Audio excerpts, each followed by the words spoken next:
In this video, the third important factor which is required for healthy functioning of an ecosystem is discussed, and that is energy flow.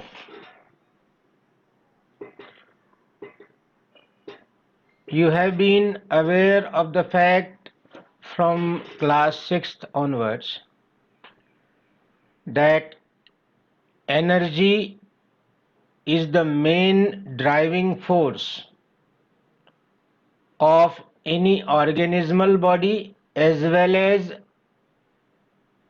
the whole ecosystem. So it should obey some particular rules when it comes to travel from abiotic to biotic system, and this system is regarded as energy flow. किसी भी पारिस्थितिक तंत्र को चलाने के लिए, चाहे वो एक जीव का शरीर हो या जीवों के शरीर से बनने वाला कोई एक फंक्शनल सिस्टम, उसके लिए एनर्जी की आवश्यकता होती है। और ये जो एनर्जी का स्टोरेज, एक्सपेंडिचर, ट्रांसफॉर्मेशन है, ये कुछ आधारभूत नियमों का पालन करता है। It obeys some basic laws and that laws belong to thermodynamics. आप लोग फिजिक्स और केमिस्ट्री में भी इन नियमों को लगातार पढ़ते रहे हैं। आइए एक बार इन रूल्स को थोड़ा सा रिकैप करें। फर्स्ट लॉ ऑफ थर्मोडायनेमिक्स, जिसे हम लॉ ऑफ एनर्जी कंजर्वेशन भी कहते हैं, ये कहता है कि एनर्जी को ना बनाया जा सकता है और ना नष्ट किया जा सकता है, केवल एक रूप से उसे दूसरे रूप में बदला जा सकता है। Energy can neither be created nor be destroyed, but it can only be transformed. Right term होगा यहाँ पर transduced from one form to another form. तो जहाँ तक आपको पता है कि the only source of energy in this universe is sun, and sun, as a result of a process called nuclear fusion, is not creating, transducing the form of energy from nuclear energy to radiant energy. So energy sun पे भी बन नहीं रही है, it is just changing its form. So this is how the first law of thermodynamics comes into application in abiotic system, and the same way it will be given to biotic components one by one, and everybody has to follow the same rule. It has only the potential to transform energy from one form to another form. The second law of thermodynamics, जिसे हम law of entropy भी कहते हैं, is the transfer of food energy from another organism leads to loss of energy as heat due to metabolic activity. अब इसका जो explanation आपने physics और केमिस्ट्री में पढ़ा है वो इधर एप्लीकेबल नहीं होगा। यहाँ पर हम उसे ऑर्गेनिज्मल बॉडी से जोड़ के देखेंगे। तो जो डिसऑर्डरलीनेस आप लोगों ने पढ़ा है फिजिक्स और केमिस्ट्री में, वो यहाँ पर उस समय दिखाई देगा जब ये ट्रांसफर ऑफ फूड एनर्जी का सिस्टम या मास और एनर्जी का सिस्टम ऑर्गेनिज्मल बॉडी से बंद हो जाएगा, तब उसमें एंट्रोपी डेवलप होगी, डिसऑर्डर्स डेवलप होंगे।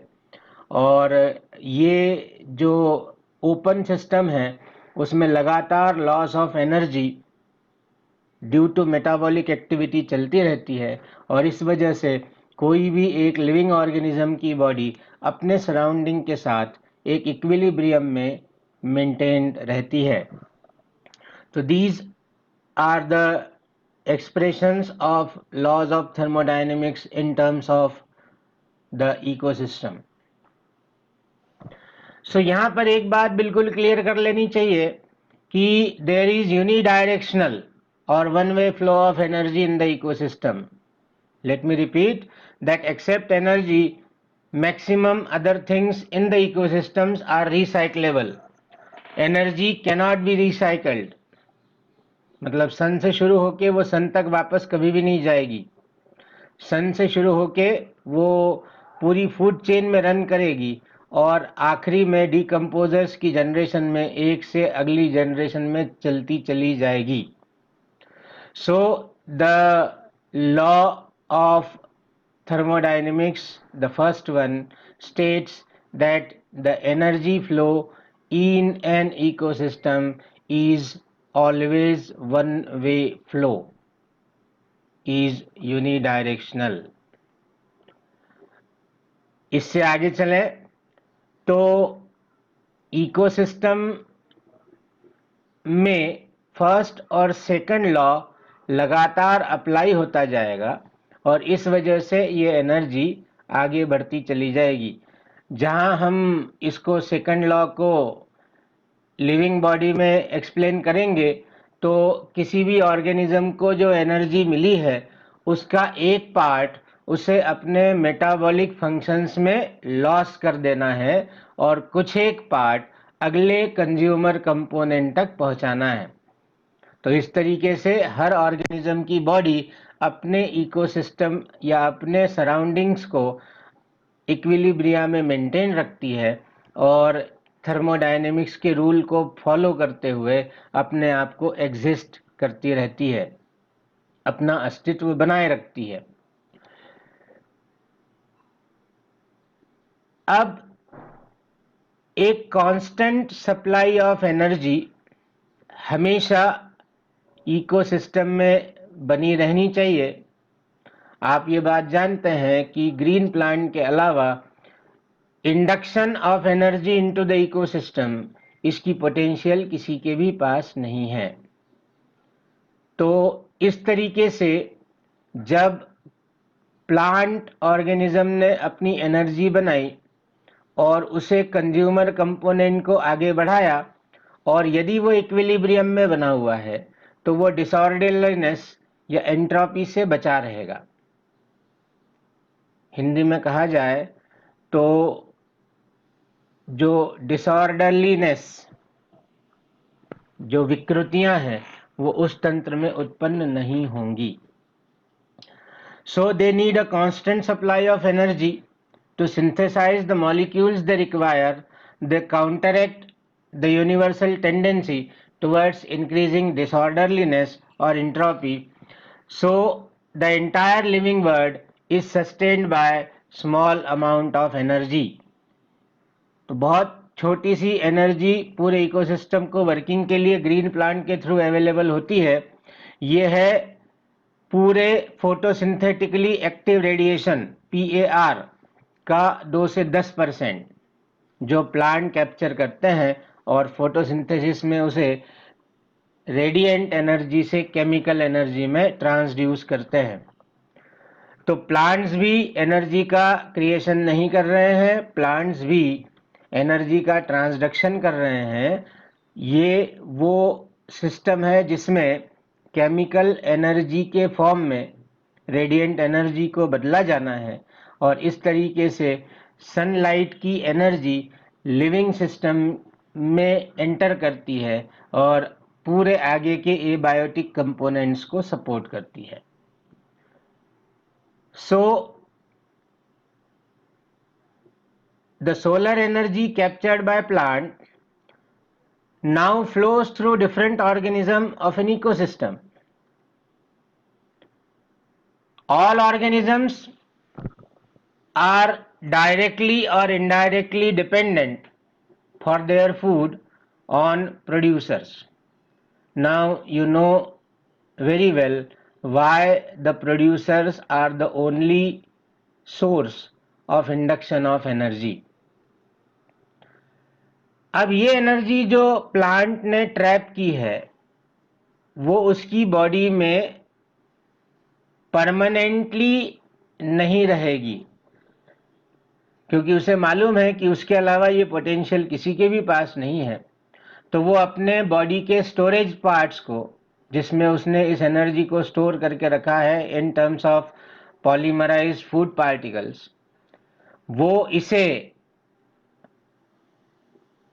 अपनी बॉडी से आगे बढ़ाएगा. So this energy will be passed on to higher trophic level and it becomes available to every stage of the ecosystem, that is consumers or detritivores or decomposers. And then the energy goes in the generations of the decomposers, and this flow is always unidirectional. I am repeatedly forcing this statement just to make you aware that the questions related to energy flow can only be answered correctly if this fact is in our minds forever. So the herbivore feeds on producers, means the primary consumer feeds on producers, means plants, and that too is directly. Only a part of ingested food energy becomes the part of the body of herbivore and rest is wasted in performing body activities. तो दोनों नियम लग गए. First law में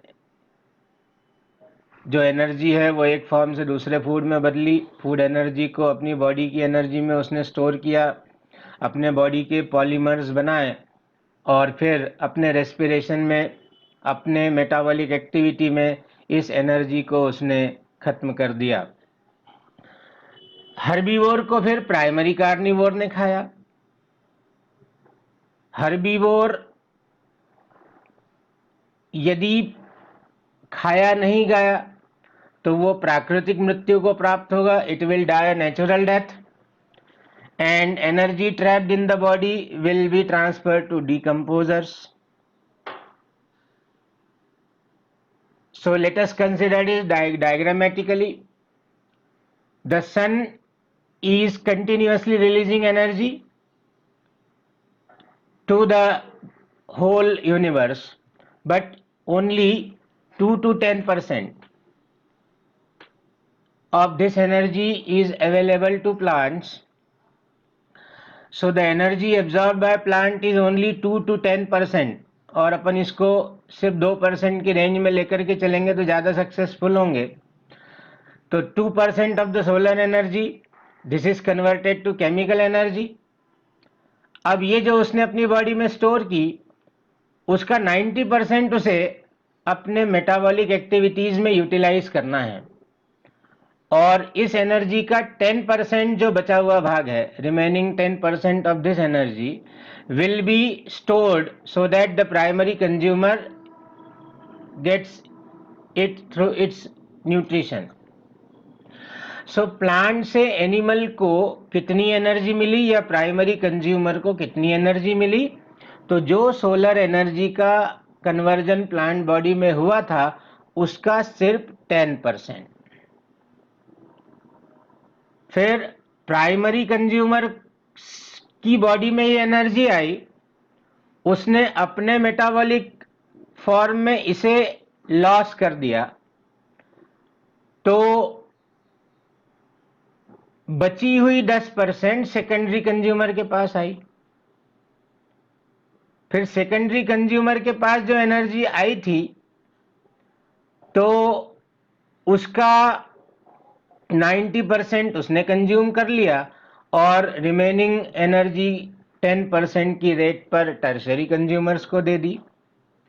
tertiary consumer ने इसका 90% खर्च कर दिया और बाकी की बची हुई 10% डिकम्पोजर्स को दे दी। तो यदि इसे हम मैथमेटिकल फिगर के फॉर्म में देखें और यदि ये माने कि at a given time only 100 joule energy is converted by plant body. So if an 100 joule is converted by the plant body, 90 joule will be expenditured by the plant body and only 10 joule will be available to primary consumers. Out of this 10 joule, the primary consumer will expenditure 9 joule and proceed only 1 joule energy to secondary consumer. 0.9 joule will be consumed by secondary consumer and 0.1 joule will be given to tertiary consumer, and 0.09 joule will be converted into expenditure by tertiary consumer, and 0.01 joule energy will be made available to decomposers. सो आप यहाँ देखें कि हर level पर energy का 90% loss हो रहा है और 10% ही आगे बढ़ रहा है। इस तरीके के नियम को सबसे पहले लिंडमान ने 1942 में एक्सप्रेस किया था और इसे हम 10% लॉ के नाम से जानते हैं। तो ये हमें ये समझाता है कि only 10% of herbivore productivity is utilized for raising productivity of primary consumer. The rest is consumed in ingestion, respiration, maintenance of body heat and other catabolic activities. Higher carnivores similarly are able to retain only 10% of energy present in primary carnivore. This law is called 10% law of Lindemann. So, a detritus food chain where producers are replaced by dead organic matter, all consumers are decomposers. अब इसकी बातें हम food chain में ज़्यादा अच्छे से कर पाएंगे, अभी सिर्फ फैक्ट के तौर पर इसे आप देख लें. In aquatic ecosystem and grazing food chain, the usual energy flow is represented. In a terrestrial ecosystem, larger fraction of energy flows through detritus and grazing food chains, and in ecosystem, the food chains of different type operates as food web. So this is the way the energy is flown from sun to decomposers, benefiting each of the tropic level of ecosystem. So this is how energy flow is beneficial in maintaining the overall existence of ecosystem. Now in the next video we will be talking about the food chain and food web. If you are liking this content and want to get more benefit, kindly provide your feedback and share, like, subscribe, and above all, you can encourage other your friends in listening, viewing and understanding of this video, so that every section of the NEET preparing aspirants can be benefited. Thank you very much.